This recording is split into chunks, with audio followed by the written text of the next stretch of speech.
The ocean has always held a strange power over us. It calls to something deep inside her. Need to explore, to conquer, to understand the unknown. But beneath the surface, the sea keeps its secrets.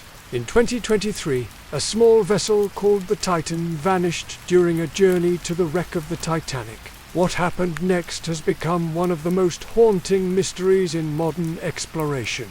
Tonight, we won't chase headlines or offer drama.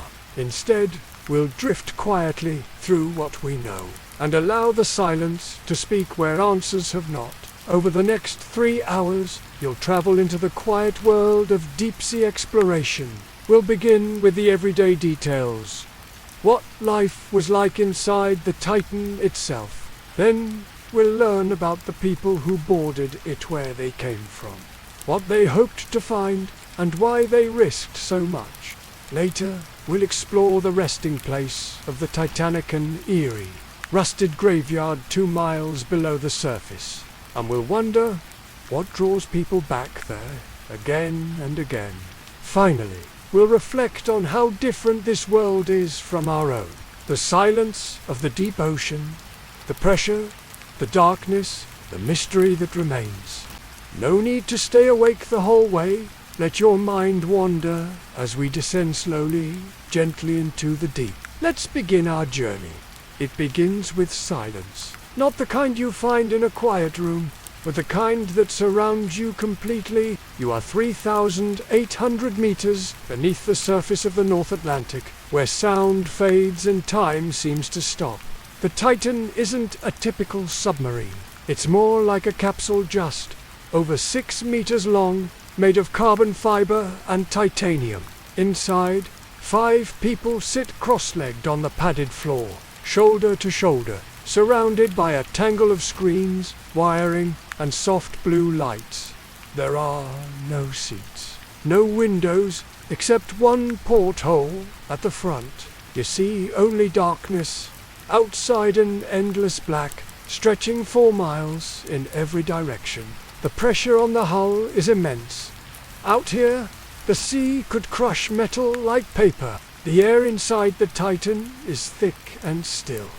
Every breath feels measured. Oxygen flows in through carbon dioxide scrubbers, and moisture clings to the walls. You hear the quiet whir of the life support system, steady, soft, almost like breathing. Communication is limited. Each message must be sent up to the surface and back. When you speak, your voice feels strangely loud in a cramped space. Conversations are quiet, thoughtful.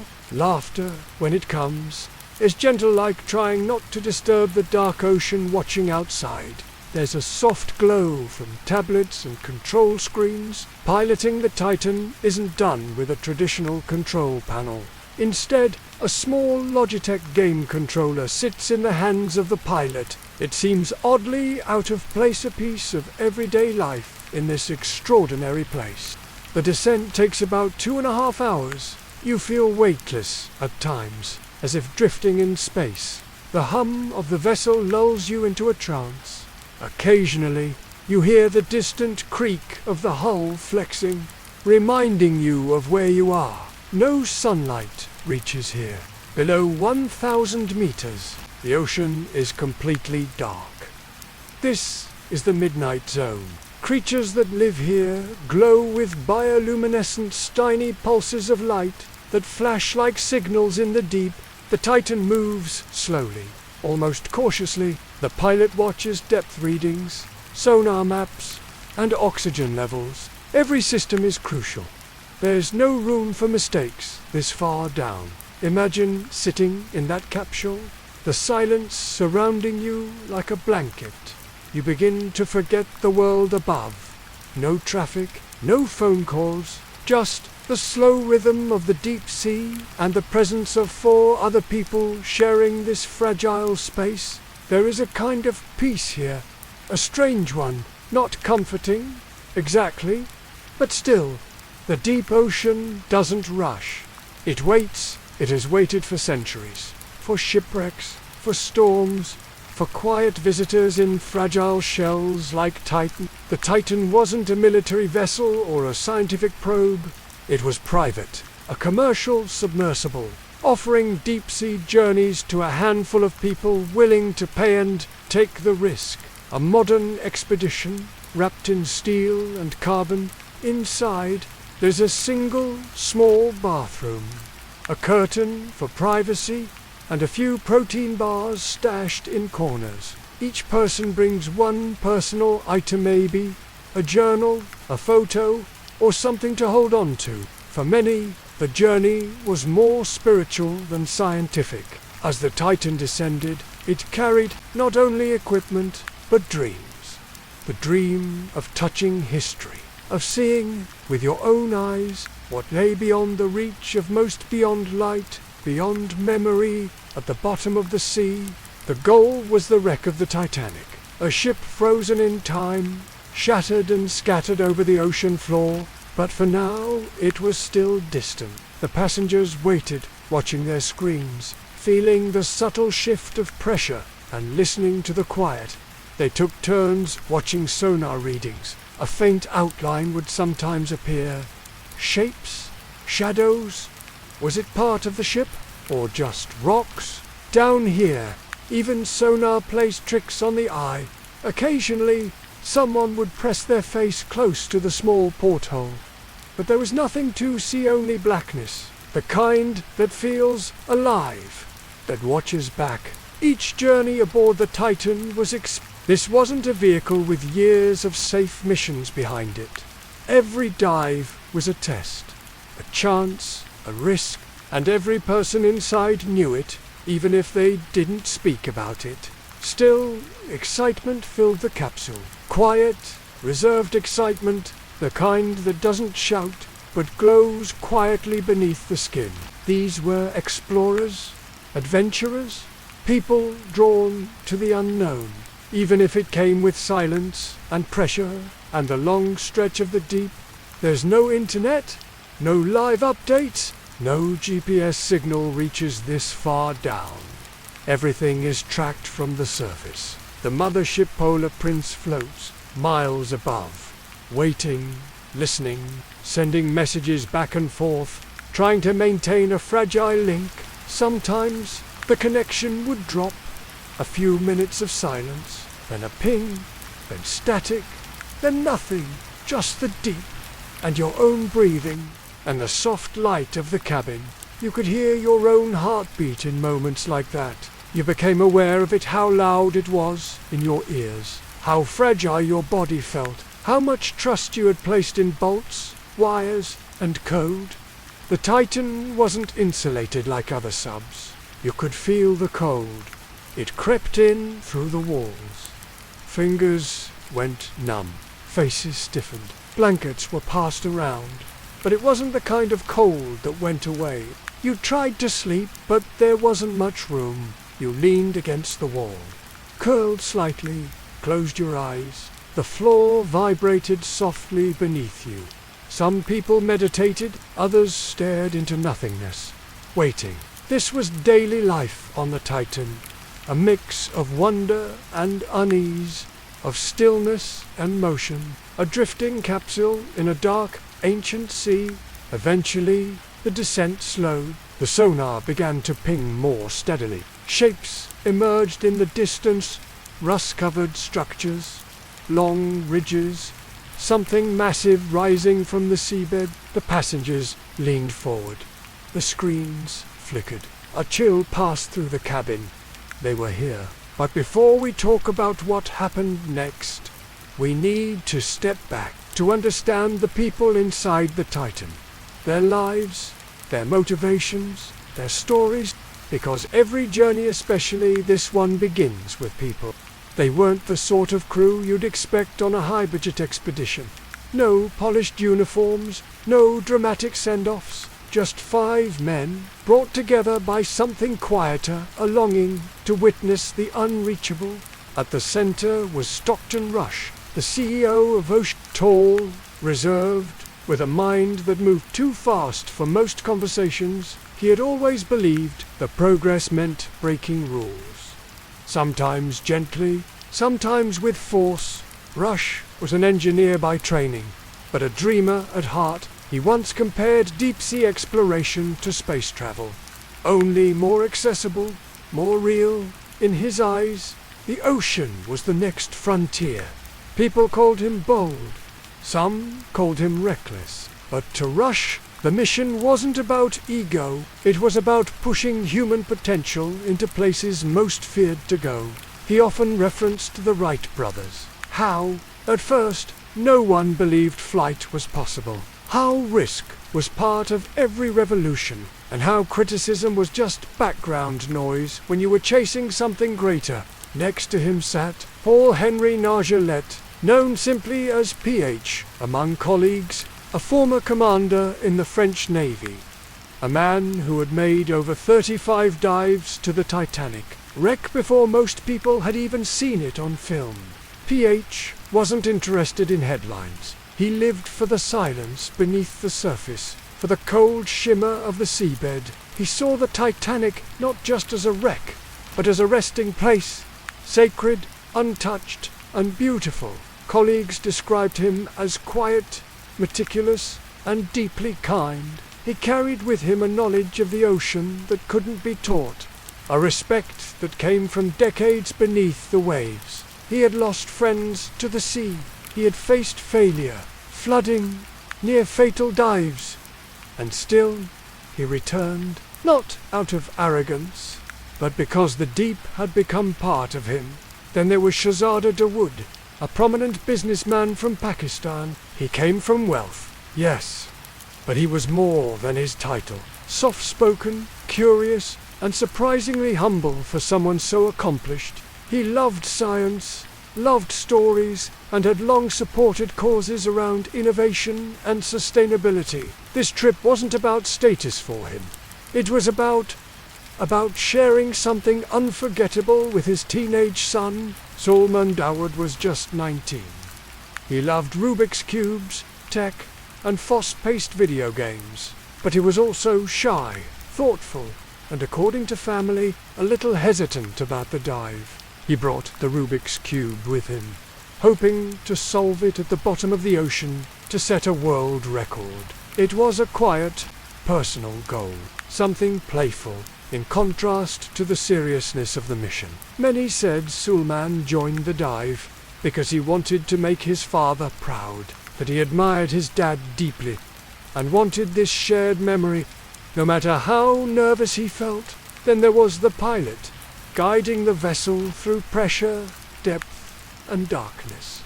He wasn't a celebrity, but he had trained for this. Every movement calculated, every screen flicker quietly processed. He was the unseen hand in every mission, the one tasked with navigating not just machinery, but the fragile hopes of those on.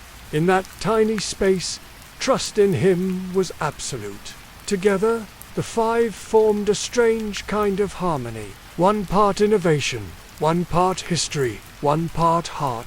Inside the Titan, the quarters were painfully tight. They sat close, knees brushing, shoulders touching, and yet, in that cramped silence, no one complained. They spoke softly. Paul Henry shared stories of earlier dives. Stockton joked about engineering quirks. Sulman listened, his eyes wide, occasionally catching his father's glance with a quiet smile. Above them, thousands of meters of water. Around them, total darkness.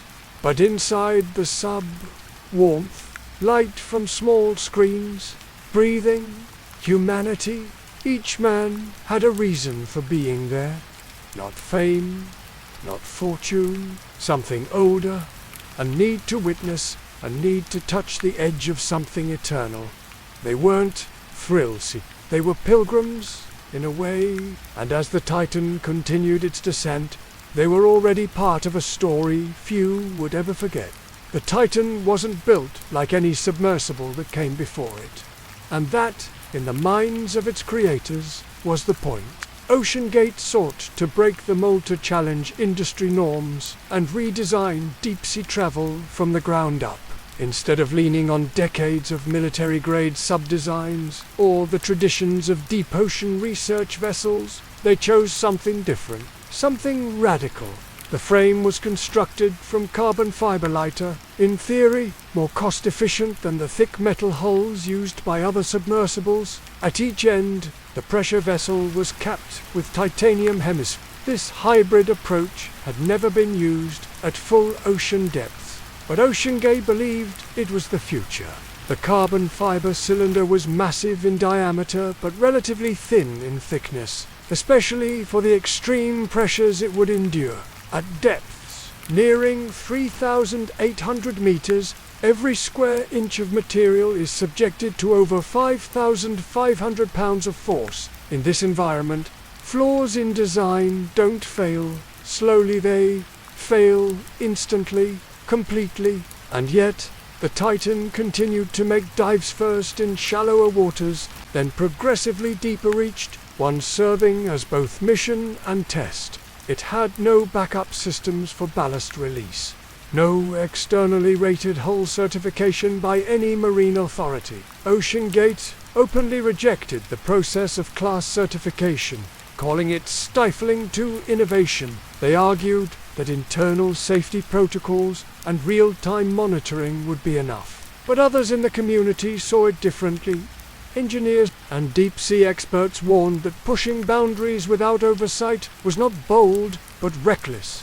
Inside the sub, the space was cramped just 5 people seated on the floor in an unlined cylinder. No lighting aside from portable lamps. They breathed filtered air, supplied by simple scrubbers, and managed condensation with rags. Temperature regulation was minimal. As oxygen was consumed, carbon dioxide built up.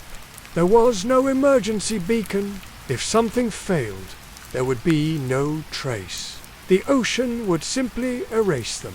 Navigation was handled through text message relays with a surface based on estimated movement from drop weights. A Logitech gaming controller was used to pilot the vessel, something often cited as a symbol of its unorthodox design. Though technically functional, there were cameras, sonar, and sensors, but the sub had no external tether, no robotic arm, no backup propulsion system. In many ways, the Titan was more experimental than practical. The engineering choices made were rooted in a strong belief that new materials and lean processes could achieve results that others thought impossible. Stockton Rush, the man behind the project, often stated that safety was a waste of time if it interfered with progress. To him, being innovative required risk. His critics argued that risk in the deep sea was not negotiable. The Titan was also unique in its mission. Unlike research subs that carried scientists or remotely operated vehicles tethered to ships, this one was built to carry everyday civilians, tourists, filmmakers, adventurers. It wasn't just a subit, it was a product, an experience, a bridge between ordinary people and the extraordinary deep. And for a moment in time, it worked. People descended. They sat beside billionaires and explorers, experiencing the vast, cold void of the ocean floor firsthand. They stared out the single, small viewport into darkness, into mystery.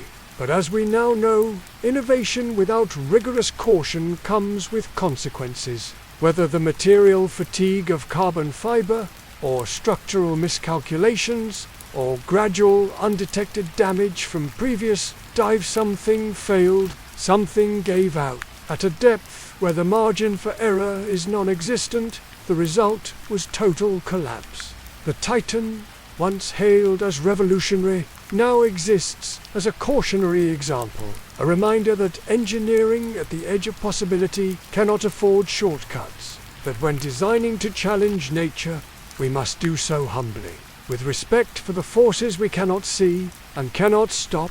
The descent. The Titan began its slow journey beneath the waves. Released gently from its platform, it slipped quietly into the blue, carrying its passengers into a world few have ever entered.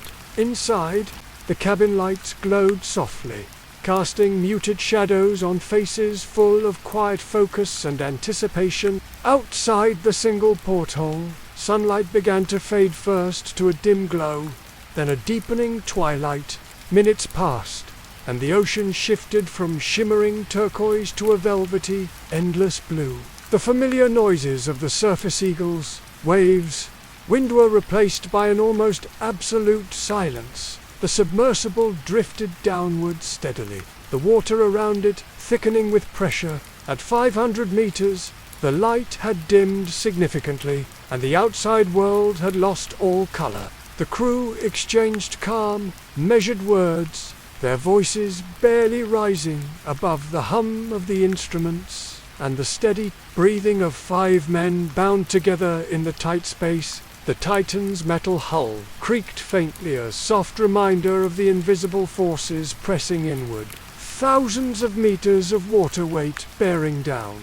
At 1,000 meters, the sub was now enveloped by darkness, pierced only by the faint glow of its own lights. Outside the porthole, the ocean was an abyss deep, cold, and empty. Within this midnight zone, few creatures survive. Occasionally, tiny glimmers of bioluminescent life flickered past, ephemeral ghosts glowing briefly before fading into black. The temperature dropped steadily, chilling the metal walls and chilling the air inside. Every breath was a reminder of the delicate balance maintaining life in this fragile bubble. The pressure outside increased relentlessly each meter, pushing harder against the vessel's carbon fiber skin. The crew felt the weight of the ocean not just physically, but in the quiet solemnity of the moment. At around 2,000 meters, the sense of isolation deepened. There was no up, no down, just an endless, inky expanse pressing inward. Time slowed. Minutes stretched out like hours. Conversations became sparse. Eyes fixed on dials, screens, the faint shimmer beyond the glass. Communication with the surface grew intermittent. Static buzzed through the speakers, sometimes fading entirely. The crew held steady, trusting in their training and in each other. At 2,500 meters, the Titan moved through a realm few have glimpsed. The ocean floor was still far below, unseen, but the weight of it was felt keenly. The hum of the subsystems was the only constant companion in the crushing silence. As they approached 3,000 meters, the pressure became almost overwhelming. It pressed not only against the hull, but seemed to fill the very air, thick and unyielding.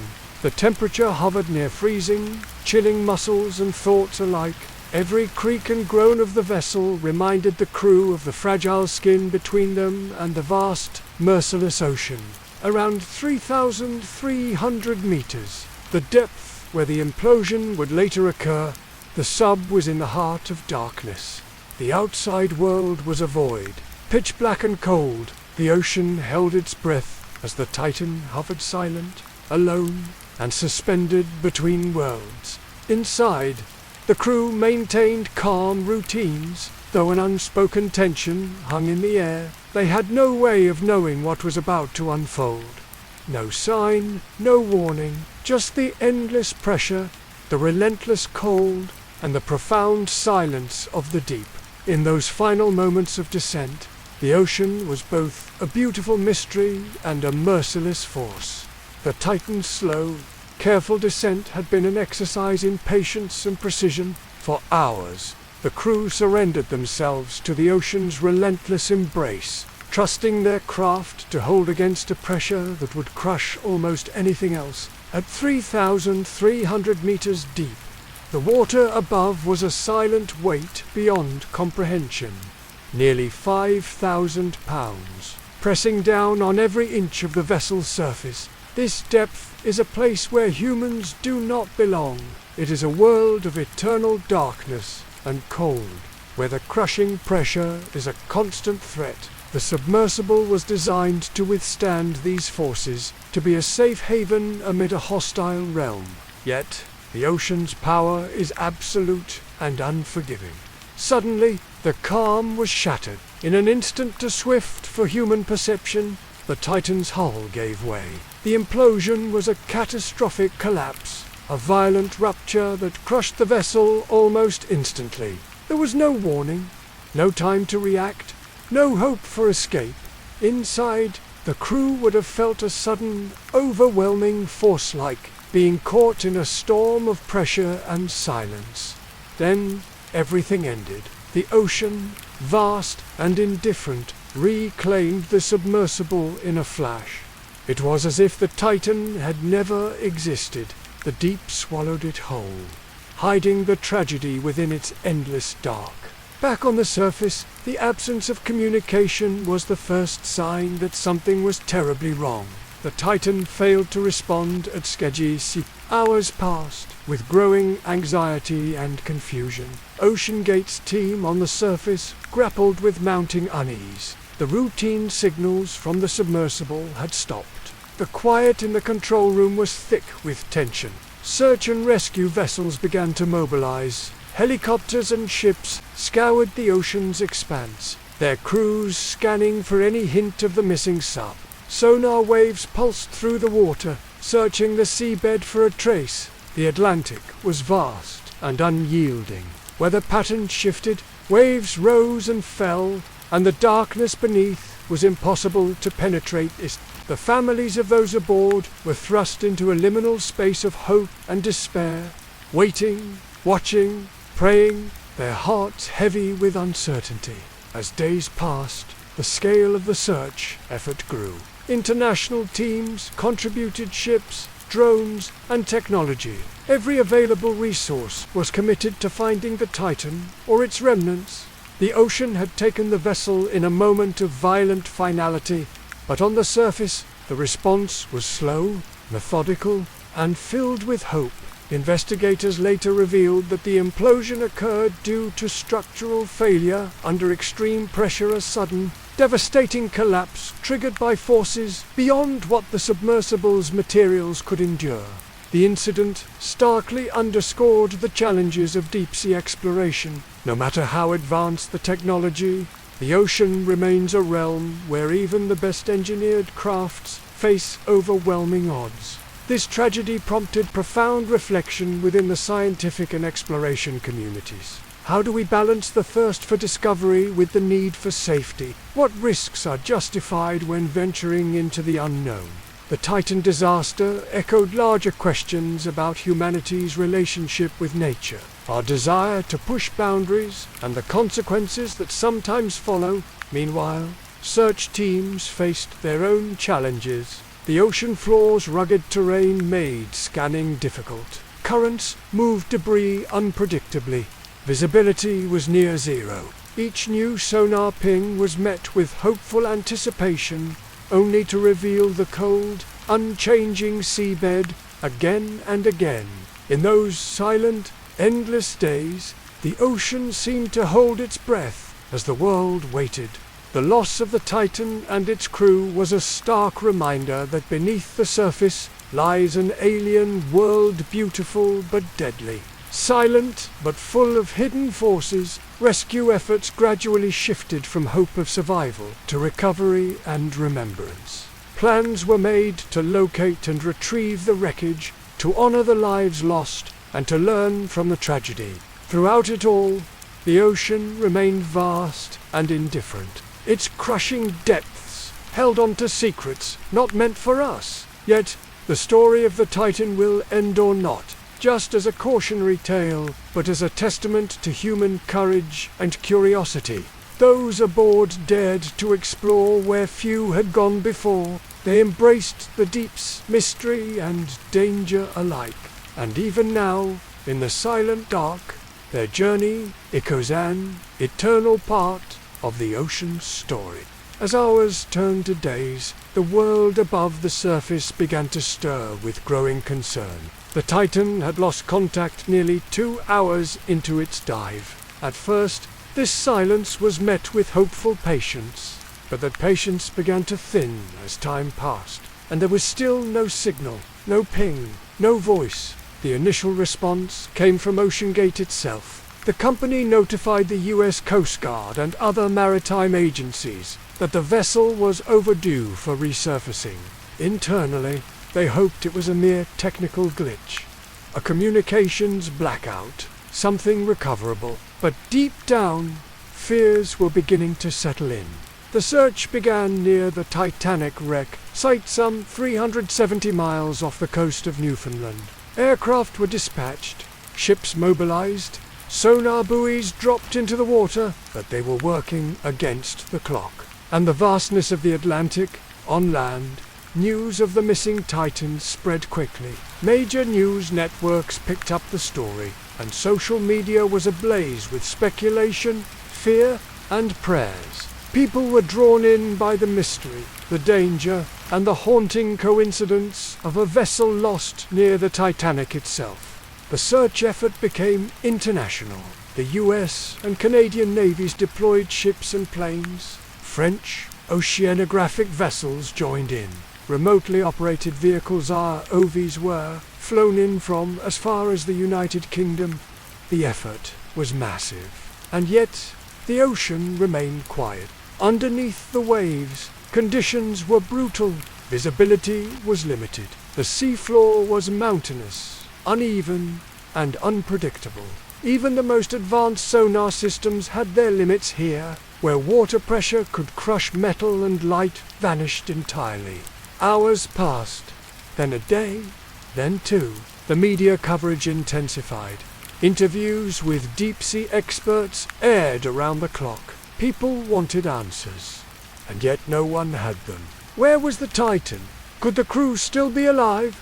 At the center of every discussion was one haunting number: 96 hours. That was the estimate for how long the Titan could sustain life with its onboard oxygen supply. If the sub was intact and simply stuck, they had just 4 days to be found. Every hour mattered, as the world watched and hoped. Those leading the search faced immense pressure. Family members of the missing crew arrived at the scene. Some spoke publicly, holding on to hope. Others stayed silent, gripped by a dread too deep for words. On the 3rd day, something changed. A Canadian aircraft picked up a sound and acoustic anomaly. It was described as a rhythmic banging, like something mechanical, repeated every 30 minutes. It sounded intentional. Rescuers dared to believe it might be the Titan, signaling for help from the deep. That sound reignited the mission. Sonar buoys were repositioned. Search patterns adjusted. RAVs were dropped into new coordinates, descending slowly into the abyss, guided only by faint echoes and fading hope. But the sounds were not consistent. After a few hours, they faded. The search team could not verify their origin, and so, again, they waited. Listening, on the 4th day, tension reached its peak. The 96-hour oxygen estimate was now running out. Still, the search pressed on. Every vessel, every drone, every sonar operator focused on the smallest anomaly, hoping it might be the clue they needed. Finally, on June 22nd, a deep-sea ROV spotted something. On the ocean floor, not far from the Titanic, debris was found. Wreckage, not of the Titanic but of the Titan. The US Coast Guard held a press conference that afternoon. In calm, measured words, they announced what so many feared. The debris was consistent with a catastrophic implosion. The pressure at those depths, nearly 400 times greater than at sea level, had instantly destroyed the vessel. There were no survivors. Experts believe the implosion occurred just hours into the dive, possibly before any rescue efforts had even begun. The 5 men aboard likely never knew what hit them. Death, they said, would have been instantaneous. The families were notified. Tributes began to pour in. The world mourned a strange, tragic loss, one that reminded us all of both the danger and allure of the deep. But the investigation wasn't over. Questions remained. Why had the Titan failed? Could it have been prevented? Who was responsible? In the following weeks, the US Coast Guard The National Transportation Safety Board and Canadian officials launched formal investigations. OceanGate suspended all further operations. The submersible community was shaken to its core. Attention turned to the Titan's design. It was unlike most deep-sea subs, which are typically made from titanium or steel. Titan's pressure hull was a composite carbon fiber reinforced with titanium end caps. A lighter, experimental choice, but not universally accepted. Some engineers had raised concerns even before the dive. Critics argued that composite materials behave unpredictably under extreme pressure, especially over repeated use. Others defended OceanGate innovation, saying that progress often comes with risk. Then came reports about the vessel's testing or lack thereof. Industry standards for deep-sea vehicles include rigorous certification processes, but OceanGate had opted to say the Titan wasn't officially classified by any marine agency. This raised further questions about oversight and accountability. One particularly troubling detail emerged. A former OceanGate employee had reportedly voiced safety concerns in the past and was dismissed.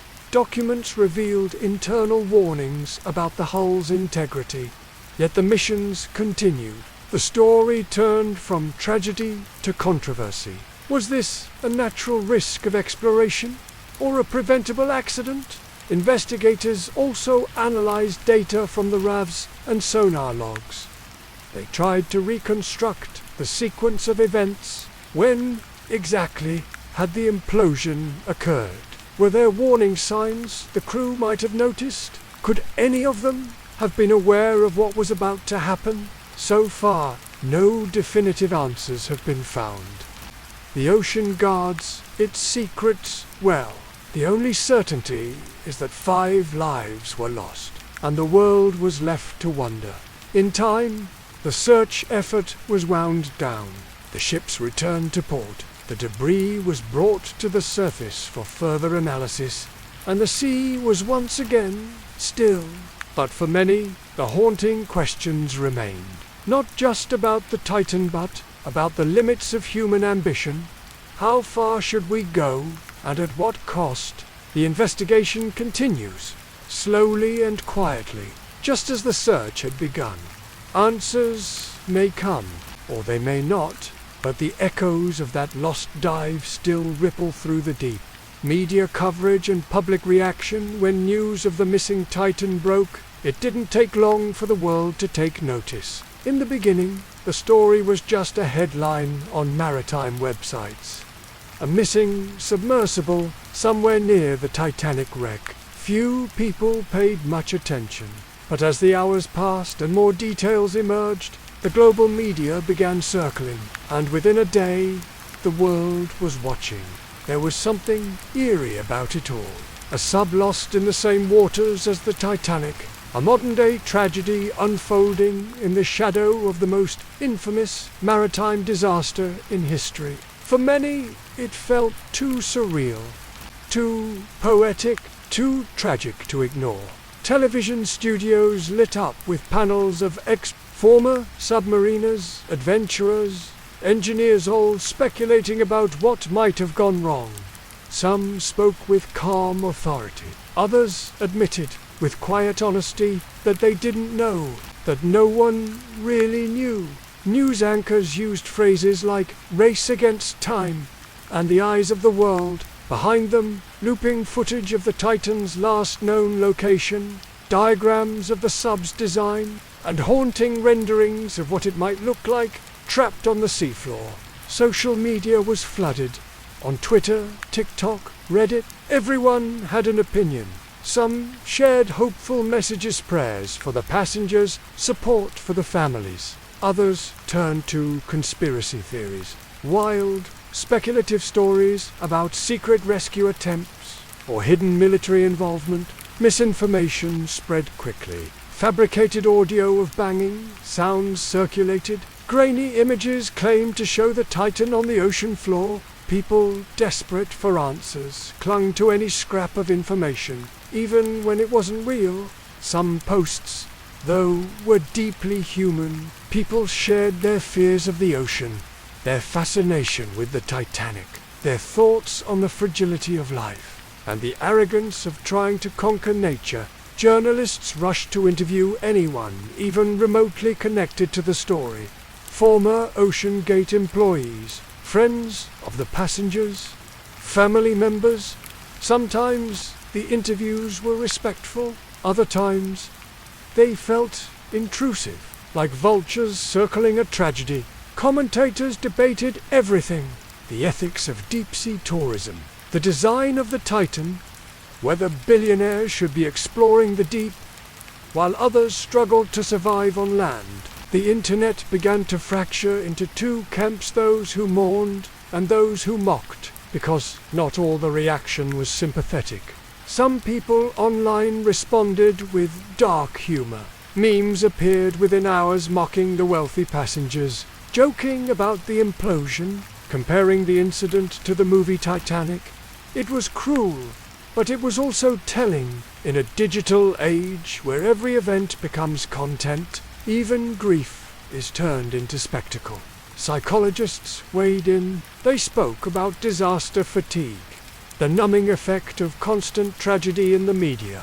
They explained how people cope with fear through humor, how the internet blurs the line between mourning and mockery. Still, many found it disturbing that a group of people could disappear in the ocean's depths and be met not with solemnity, but sarcasm. Meanwhile, others focused on the human stories: the father and son, the seasoned adventurer, the explorer trying to break boundaries, the billionaire turned risk. People read their biographies, watched old interviews, and tried to understand what drove them to such extremes. Some viewers saw the Titan story as a cautionary tale, a modern Icarus, men flying too close to the sun, or, in this case, diving too deep into the sea. They questioned the lack of regulations, the decision to bypass standard certifications, the warning signs ignored. Others saw it as something more complicated, a story of ambition, of exploration, of the human desire to touch the untouchable. They didn't agree with the choices made, but they understood the yearning behind them. The coverage was relentless. For 5 days, it dominated headlines. News tickers ran updates every hour. Experts gave interviews from living rooms, laboratories, even submarines of their own. The mystery kept people hooked. And then, the announcement. The US Coast Guard confirmed the debris. A catastrophic implosion. The phrase echoed across screens and headlines. It was over. There would be no rescue, no survivors. The media reaction was swift. Tributes were aired. Networks played somber music. Faces of the 5 men appeared on screens, framed with soft lighting and reverence. For a brief moment, the noise quieted. There was room for mourning. But soon after, new questions emerged. Why had OceanGate allowed this voyage? Were there previous warnings? Who was responsible? Documentaries began production almost immediately. Investigative reports were teased. Podcasts launched with titles like Into the Abyss and The Last Dive. The tragedy became an industry of its own. Netflix, HBO, YouTube channels, everyone wanted to tell the story, each with their own angle. Some sought answers, others just wanted views. But even with all the coverage, the public remained divided. Some felt deep sorrow for the lives lost. Others remained angry about the risks taken, the cost of the search, the resources diverted from other crises. Some still mocked, some still prayed. What became clear was this: the story of the Titan had struck a nerve. It exposed something raw in the human psyche. Our fear of the unknown, our fascination with the deep, our need to find meaning in tragedy. Weeks later, the media had moved on. New stories took its place. But for many, the images lingered of a small submersible, lost in the dark, of 5 people chasing a dream, of silence where there should have been signal for the families. The coverage was both a comfort and a curse. Their loved ones were honored but also dissected, speculated about, debated by strangers on screens. And for the world, the Titan was more than a story. It became a mirror, reflecting our thirst for exploration, our complicated relationship with risk, and the way we, as a society, consume disaster. In the end, the Titan story wasn't just about a lost submersible, it was about us, how we watch, how we react, how we remember. As the initial shock of the Titan disaster began to settle, attention shifted from the ocean depths to the company behind it all, OceanGate. The name had become familiar in every household by now. News anchors repeated it daily. Podcasts and documentaries dug into its history. Curious viewers, now emotionally invested, wanted to understand who had built the Titan ... and why. OceanGate had always presented itself not as a tourist company, but as a visionary force. Founded in 2009 by Stockton Rush, OceanGate aimed to democratize deep-sea exploration. The mission wasn't simply to offer trips to the Titanic. It was, at its core, about pushing boundaries, breaking past the limits that had long defined oceanography, making the deep ocean accessible not just to government agencies or billion-dollar research institutions, but to private explorers and citizen scientists. Rush offers said that innovation required risk, that real exploration, like that of the early aviators or the first astronauts, had never been safe. He believed regulations were often written in the blood of those who came before, but that fear of failure should never halt progress. His words were passionate, convincing even, but after the tragedy, they were also controversial. Clips of his interviews resurfaced, some from OceanGate's promotional videos, others from podcasts. In one now infamous segment, Rush openly criticized traditional safety measures. He argued that adhering too closely to old methods would stifle innovation. He wanted to build something different, something faster, more cost-effective, something that didn't have to follow the rules set by what he saw as an outdated industry. Some admired that mindset. The spirit of adventure, the drive to explore, but others saw it as dangerous hubris. Engineers and marine experts had been voicing concerns about OceanGate's practices long before the Titan's final voyage. Several professionals, both inside and outside the company, had warned about the design of the sub, particularly its use of carbon fiber for the pressure hull, a material never before used at such depths. Emails from former employees revealed internal disputes, concerns over testing procedures, over pressure tolerances, over a refusal to have the Titan classed or certified by any official maritime authority. OceanGate had, in fact, openly stated its choice to operate outside the normal regulatory frameworks, claiming that innovation needed freedom. To some, that sounded visionary. To others, reckless. The company framed its voyages not as luxury trips, but as missions of scientific importance. Passengers weren't just guests. They were mission specialists. They were told they were helping to further humanity's understanding of the deep. They signed waivers, watched safety briefings, and entered the Titan willingly. Many felt privileged to take part in something so bold. But after the implosion, the language of vision and progress gave way to legal scrutiny and public backlash. Lawsuits were filed. Investigations were launched. Families of victims demanded answers. And those same mission statements, once seen as inspiring, were now being examined under a very different light. Questions mounted.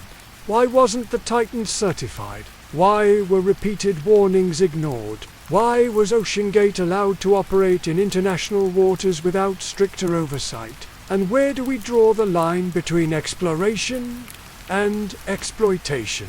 The controversy wasn't just about technical design or company policies. It became a broader conversation about modern exploration itself, about the private sector stepping into spaces once reserved for governments and institutions, about billionaires funding voyages to the deepest parts of the planet. And whether that's noble or narcissistic, some felt that OceanGate had tried to sell an illusion of safety, while quietly taking immense risks. Others believed the passengers knew exactly what they were getting into, and accepted the danger in pursuit of something extraordinary. The debate intensified when details emerged about the waiver all Titan participants had to sign. In it, the word death appeared several times. It made clear the experimental nature of the sub, that there was no guarantee of survival. Yet, people still chose to go. Maybe it was the allure of seeing the Titanic with their own eyes. Maybe it was the promise of being part of something historic. Or maybe it was belief in OceanGate's dream, a dream that exploration should be for the bold, not just the wealthy, that the oceans, like the skies, were humanity's next great frontier, and that sometimes the future comes with a price. OceanGate, for its part, suspended all operations indefinitely. Its website went dark. Its CEO, Stockton Rush, had perished aboard his own creation. The very man who had built the company's vision was lost with it.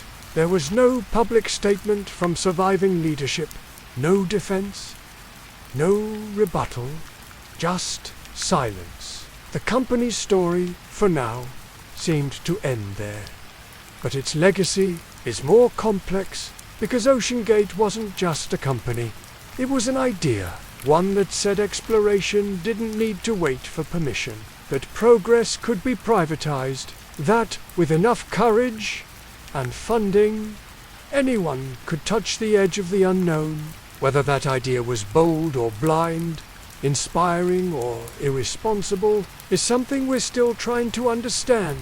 And perhaps that's the true legacy of the Titan, not just what happened in the deep, but what it says about how far we're willing to go, how much we're willing to risk, and how blurry the line becomes between bravery and belief.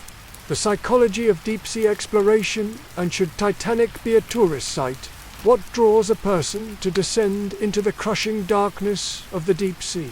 To willingly step inside a small, windowless capsule and sink into a world where no light reaches, where the pressure could crush steel. For some, it's not thrill-seeking. It's something deeper, an ancient call toward the unknown. The same yearning that once pushed humans into the sky or onto distant shores centuries ago, but in the deep. That call feels colder, quieter, and more solitary. There's a psychological term for it. Sublime. It's the feeling of being completely overwhelmed, not just by beauty or danger, but by scale. You don't feel big. You don't even feel small. You feel erased. And yet, strangely, it comforts some people. The ocean reminds them of something greater. For those aboard the Titan, maybe that sensation was part of the appeal. To be sealed inside a tiny machine, surrounded by nothing but silence and pressure, it's terrifying. But for a certain kind of mind, it's also peaceful. Explorers and extreme adventurers often speak of what psychologists call sensation seeking. It's not about recklessness, but a deep need for stimulation, for experiences that shake the soul awake. When the familiar becomes too dull or constricting, people search for places that strip them of control and replace it with surrender. The deep sea offers that in full. It doesn't care about ego or money or fame. It simply is. The Titanic, in particular, exerts a powerful psychological pull. It's more than a wreck. It's a story frozen in place, an underwater cathedral of memory. For some, visiting the site isn't just exploration. It's almost pilgrimage. The moment you descend through the cold water and see pieces of the ship emerge through the murk, a staircase, a teacup, lying alone, it's no longer a headline. It becomes real, hauntingly, terribly real. But with that sense of awe comes an ethical question. Should this site, a mass grave, a site of unimaginable loss, be a tourist destination? OceanGate and similar ventures argued yes.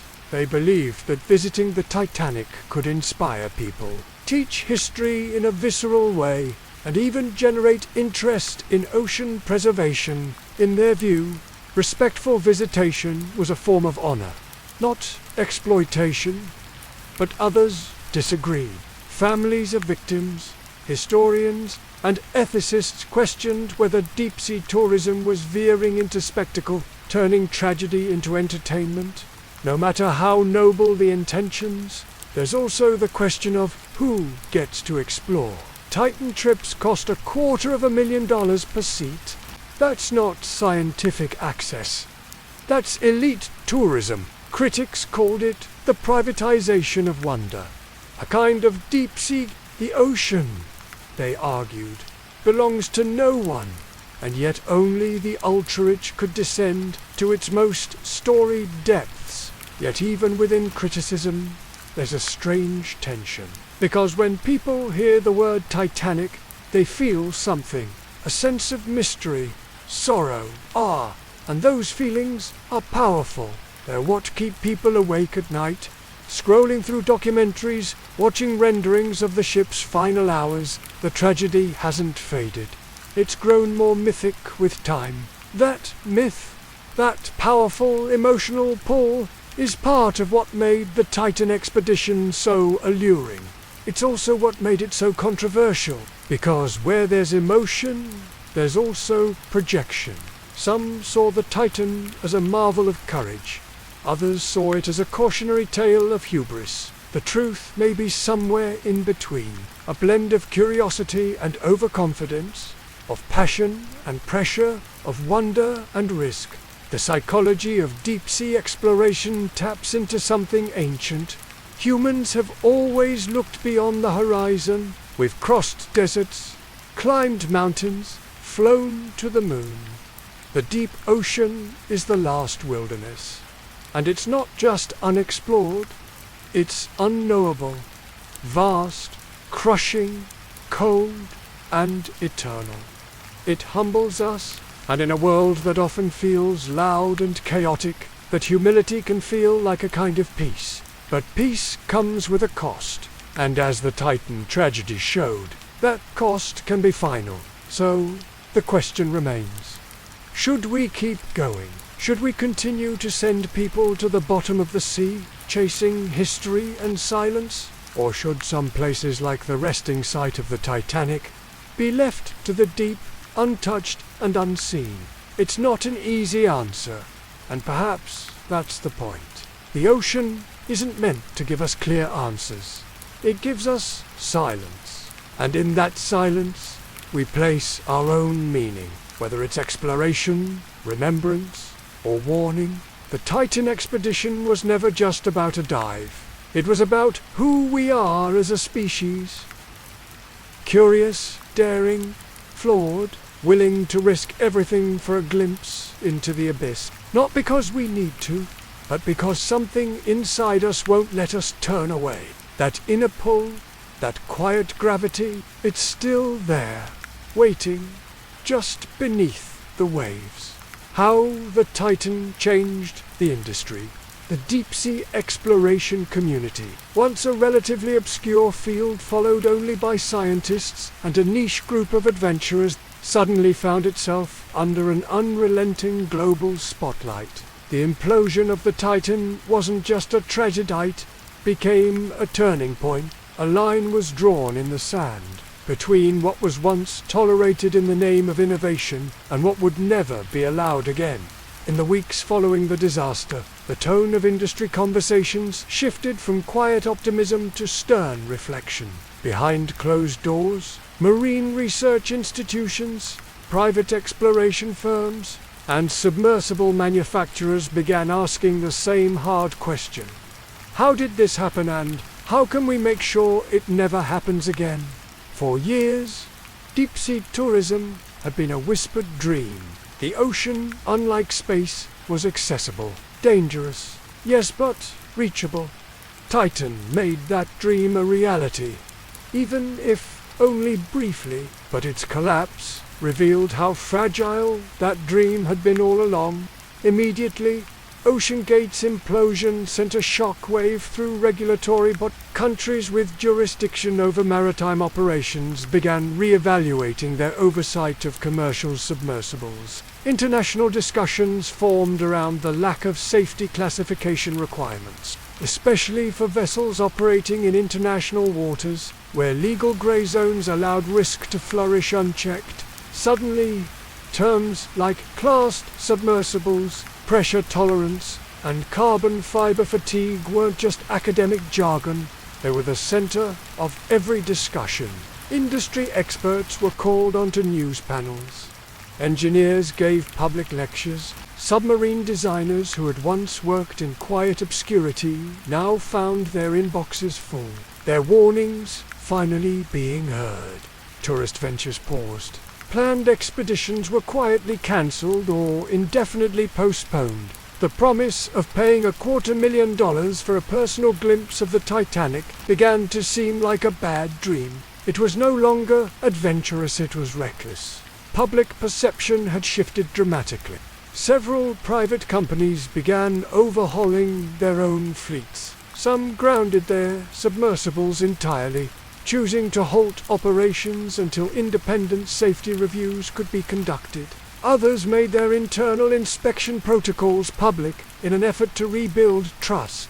Even companies with stellar records felt the ripple effect guilt by proximity. Insurance policies were premiums for deep-sea craft skyrocketed. Underwriters, who previously took a hands-off approach, now demanded stringent certifications before offering coverage. Submersible makers were asked to provide documentation of pressure testing, third-party evaluations, and emergency protocols, but the impact wasn't limited to private firms. Scientific expeditions, which often relied on funding from public institutions and philanthropists, also faced new scrutiny. Grant boards demanded clearer safety assurances. Scientists, previously eager to join dives, began weighing the personal risks more carefully. Even educational programs around oceanography changed tone. Where once students were encouraged to dream big, they were now taught to question, to inspect, to challenge decisions that could cost lives. The lesson was no longer just about curiosity. One of the most immediate changes was a renewed respect for certification bodies like DNVGL and ABS.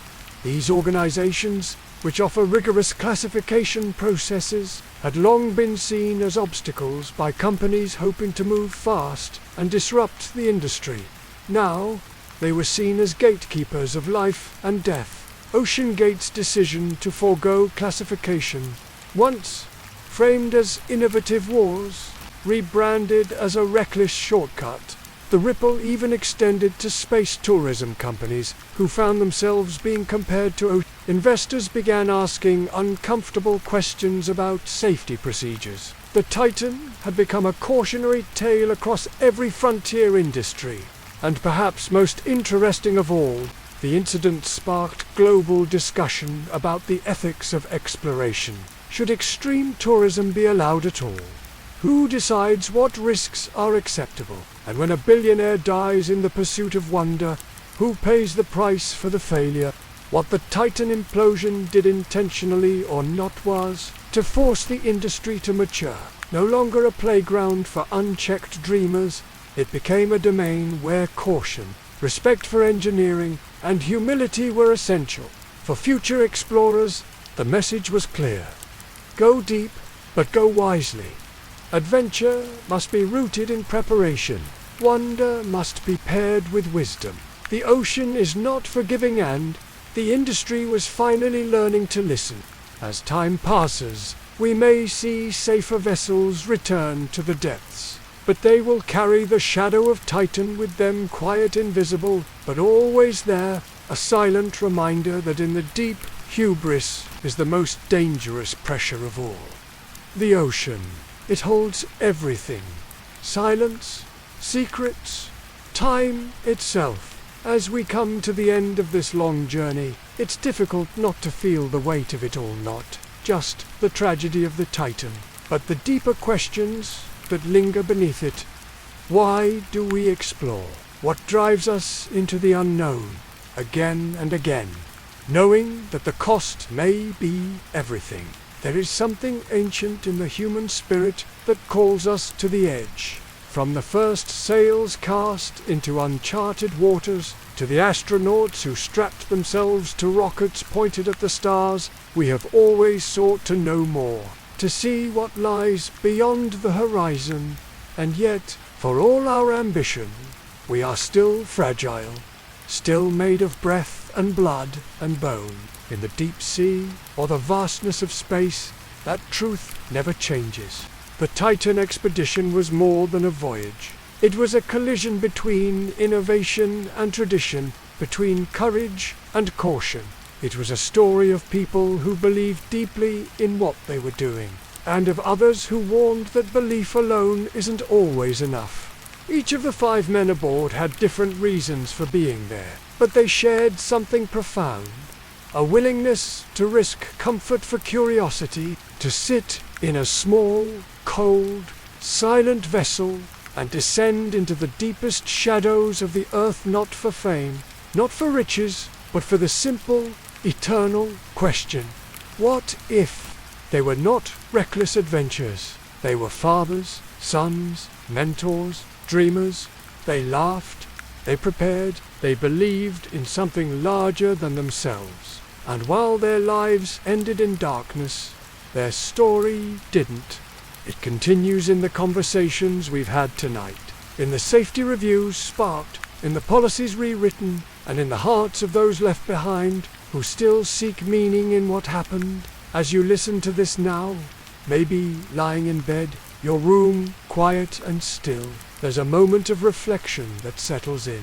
We spend so much of life looking outward our screens, at our worries, at the news that never stops, but sometimes the most powerful journeys are inward, into memory, into empathy, into silence. The Titan reminded us that nature does not negotiate, that the ocean will always be vast and unmoved by our designs. It reminded us that brilliance must be tempered by humility, that no dream is worth a life unless that life is fully honored in every decision made. But it also reminded us of something beautiful, that even in our most fragile forms, we reach toward the deep, toward understanding, toward one another. Maybe one day, humanity will walk freely on the ocean floor with vessels as reliable as airplanes. Maybe stories like this will be seen as early steps in that long But for now, we remember the Titan not just for how it was lost, but for the questions it raised about ambition, about safety, about wonder. So wherever you are tonight, take a breath, let the noise fade. The waves are quiet now. The world is turning, slow and steady. The people we've spoken of are gone, but not forgotten. Their legacy is written in the deep, in the silence, and now in you. Thank you for listening. Sleep gently, and may your dreams carry you, not into darkness, but into understanding. Good night.